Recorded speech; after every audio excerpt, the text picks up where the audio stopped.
Perhatian, PDKT online akan dimulai beberapa saat lagi.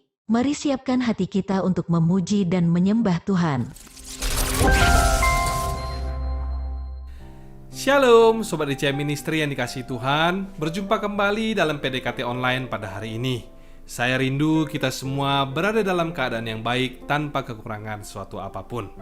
Namun apabila ada di antara kita yang hari ini lagi merasa down, putus asa ataupun khawatir berlebihan, ingatlah saudaraku, masih ada Tuhan. Apapun yang jadi masalahmu hari ini, ketahuilah bahwa Tuhan tahu, Dia ada dan melihat. Tuhan tak akan tinggal diam melihat semua pergumulan kita. Sebab itu, sebelum mendengar firman Tuhan, mari saya ajak kita bersama bernyanyi lagu Tuhan Tahu.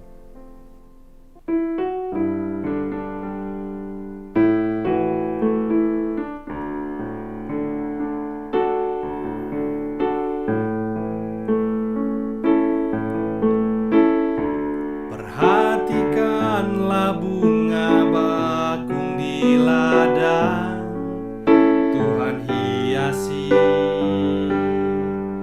tanpa bekerja. Apalagi kita orang percaya, Tuhan pelihara, Tuhan cukupkan.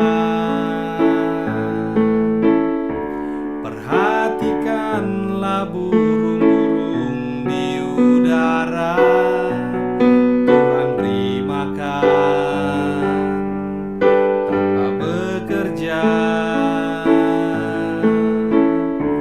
Apalagi kita kesayangannya, Tuhan pelihara, Tuhan sediakan. Saat kau perlu, Tuhan tahu. Saat kau minta, Tuhan dengar. Saat percaya, Tuhan bekerja. Saat menangis, Tuhan tahu. Saat berdoa, Tuhan dengar. Saat bersyukur, Tuhan berkati. Saat kau perlu, Tuhan tahu. Saat kau minta, Tuhan dengar. Saat percaya, Tuhan bekerja. Saat menangis, Tuhan tahu. Saat berdoa, Tuhan dengar.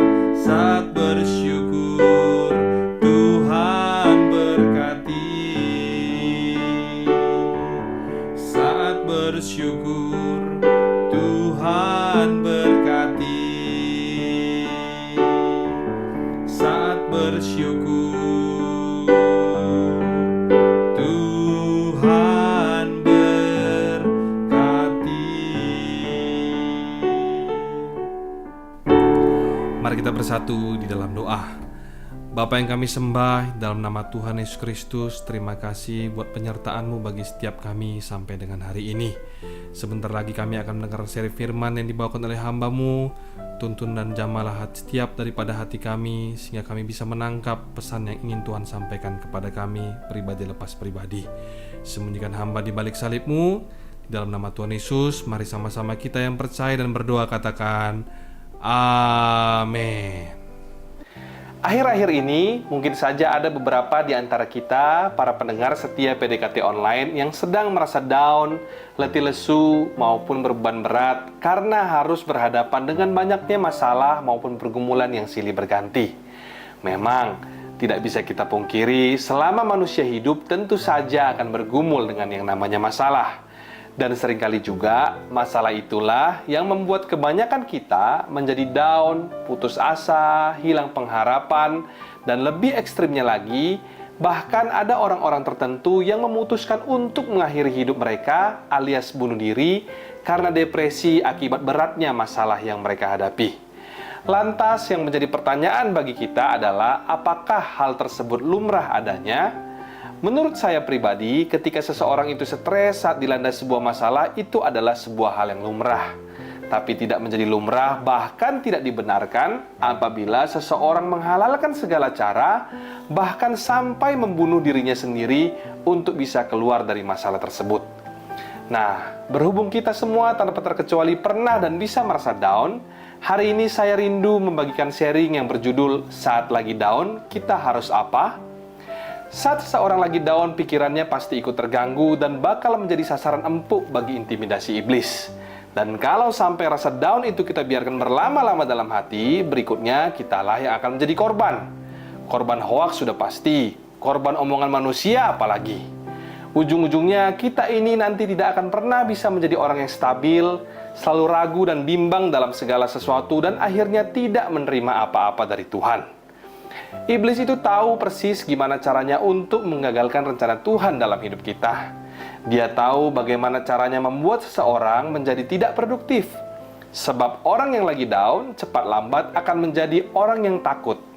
Takut untuk melangkah, sehingga tidak mulai-mulai untuk melakukan ataupun mengerjakan apapun, yang pada akhirnya membuat hidup orang tersebut menjadi stagnan alias gitu-gitu aja.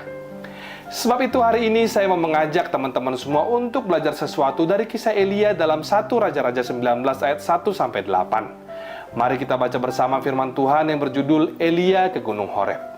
Kita mulai dari ayat pertama.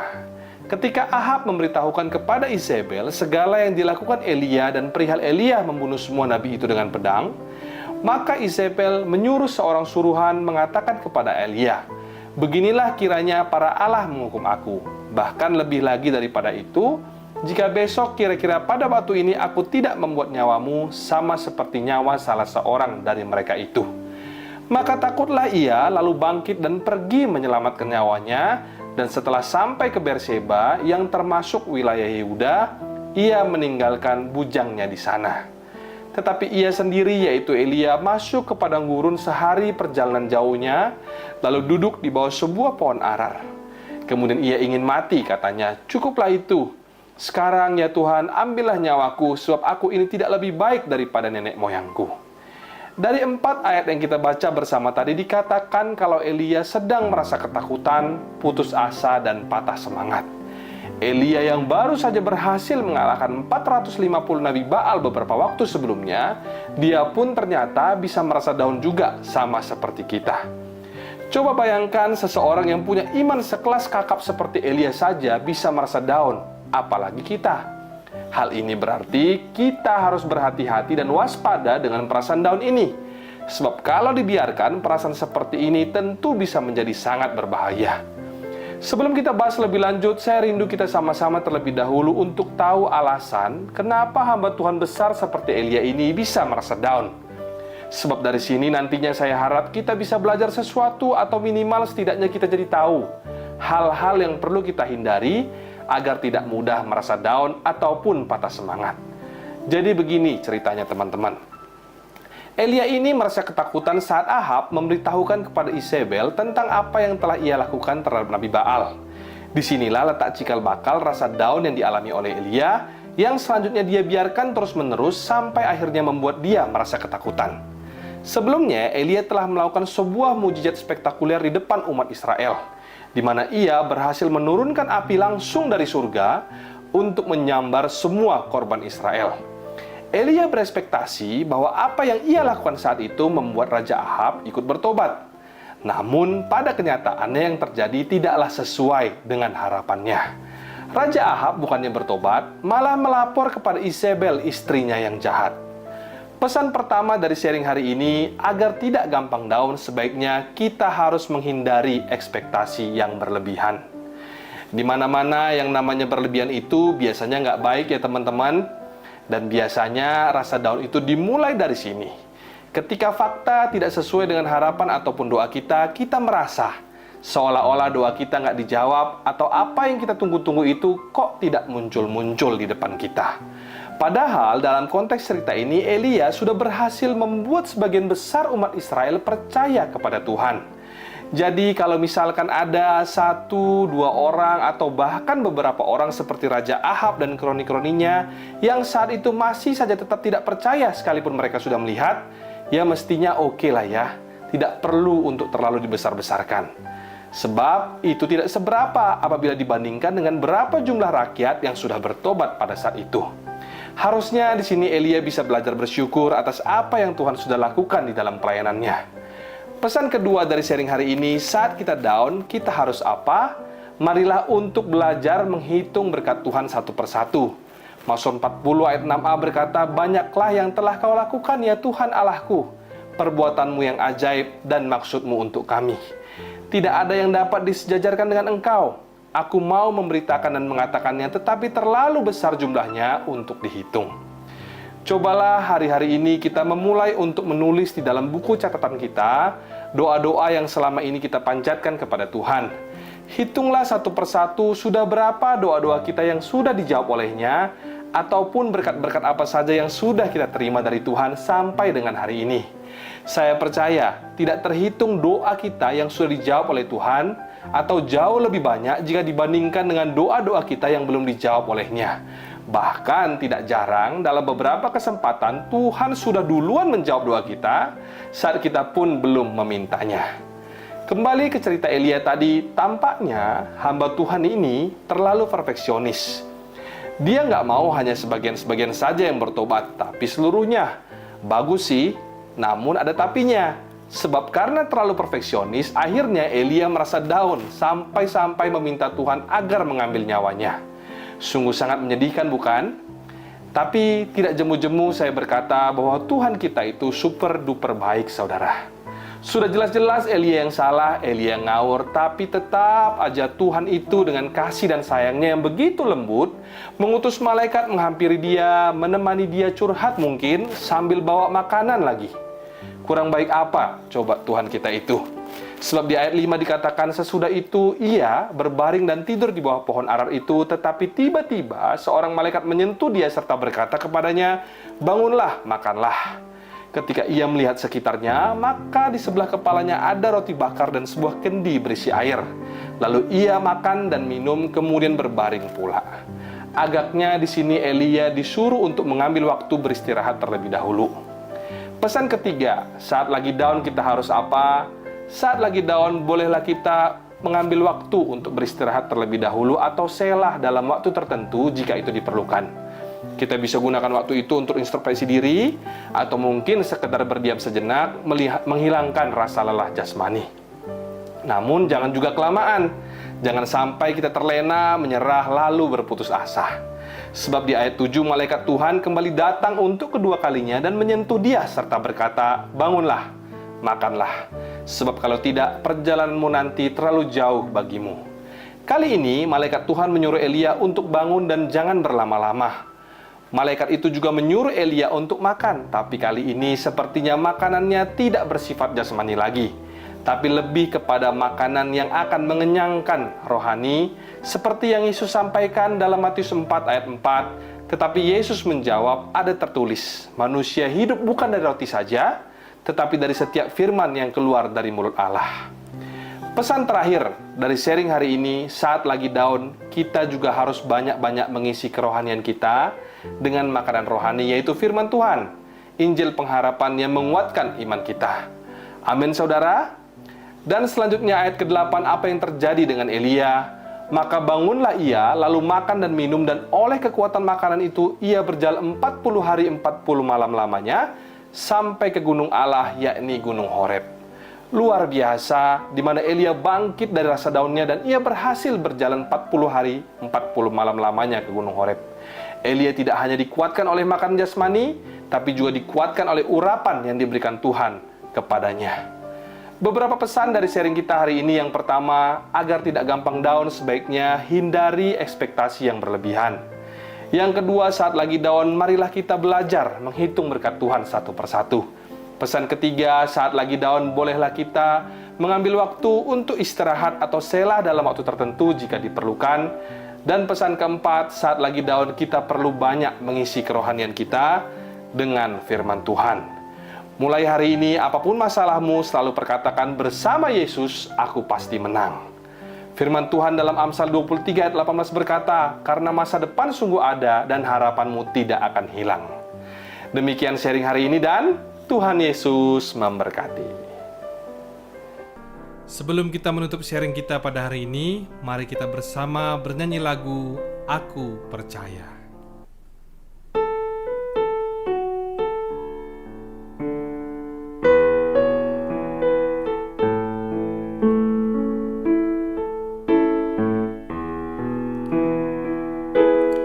Tiada yang seperti Engkau, begitu mengasihiku. Kau Tuhan sanggup menjawab semua seru doaku. Tiada yang seperti Engkau, begitu mengasihiku. Kau Tuhan sanggup melawat seluruh kehidupanku. Aku percaya Tuhanku ajaib, Kau turun tangan memulihkanku. Aku percaya Tuhanku dahsyat, Kau turun tangan memberkatiku. Aku percaya Tuhanku ajaib, Kau turun tangan memulihkanku. Aku percaya Tuhanku dahsyat, Kau turun tangan memberkatiku. Kau turun tangan menyembuhkanku. Kau turun tangan memulihkanku. Mari kita bersatu dalam doa. Bapa yang kami sembah, dalam nama Tuhan Yesus Kristus, terima kasih buat sharing firman disampaikan oleh hamba-Mu. Biarlah jika ada di antara kami yang hari ini sedang merasa down, putus asa, ataupun patah semangat, biarlah kiranya selalu tetap percaya dan beriman bahwa dalam setiap pergumulan kami, Tuhan ada dan melihat. Tuhan tidak akan membiarkan kami tinggal sendiri untuk menjalankan segala macam pergumulan kami. Kami yakin dan percaya bersama dengan Tuhan Yesus, kami pasti menang. Kami juga mau berdoa Tuhan buat setiap daripada saudara, kerabat maupun teman kami yang hari ini juga berada dalam pergumulan. Biarlah kiranya Tuhan yang senantiasa menjawab doa mereka dan memulihkan keadaan setiap mereka. Terima kasih Tuhan Yesus. Mari sama-sama kita buka hati dan angkat tangan untuk menerima berkat daripada Tuhan. Kasih karunia yang berlimpah-limpah daripada Allah Bapa di dalam anaknya yang tunggal Yesus Kristus, persekutuan yang manis dengan Roh Kudus menyertai saudara sekalian, mulai hari ini sampai Tuhan Yesus datang menjemput kita di awan-awan, bahkan sampai selama-lamanya. Yang percaya bersama-sama katakan, amin, amin, amin. Shalom dan Tuhan Yesus memberkati.